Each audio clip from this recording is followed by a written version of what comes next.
দিল্লিতে অনেক শপিং করেছি, কিন্তু ভাবতে পারো আমাদের ওয়েস্ট বেঙ্গলের এত জনপ্রিয় আধুনিকায় আমি কোনোদিন ঢুকেই দেখিনি, অথচ এটা আমাদের বাড়ির একদমই কাছে। তো মন্দির থেকে ফেরার পথে বাবুকে বললাম চলো আজকে একবার ঘুরেই দেখা যাক, আর তারপরই চলে এলাম এই আধুনিকায়।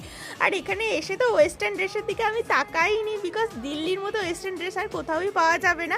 বাট এথনিক কালেকশনগুলো আমি দেখছিলাম, যেগুলো আমার বেশ ভালো লেগেছে, আর প্রাইসগুলো এত রিজনেবল, মানে দিল্লির থেকে অনেক কম প্রাইসে। আর আমার বেল্টগুলোও তো ভীষণই ভালো লাগছিল, তো আমি সোজা চলে গেলাম মিররের সামনে।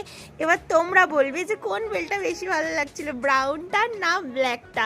আর এখানে শপিং এক্সপিরিয়েন্স আমার কেমন ছিল সেটা তোমাদের লাস্টে বলছি। আগে তোমরা বলো তোমরা কারা কারা আধুনিকা থেকে শপিং করেছো। আর আমি এটা জিরাটের আউটলেটে গিয়েছিলাম, তো আমার শপিং এক্সপিরিয়েন্স কিন্তু নো ডাউট ভালো ছিল, প্রাইসগুলো অনেক রিজনেবল ছিল। তো তোমরা কারা কারা আধুনিকা থেকে শপিং করেছো, তোমাদের এক্সপিরিয়েন্স কেমন ছিল জানাতে ভুলো না কিন্তু।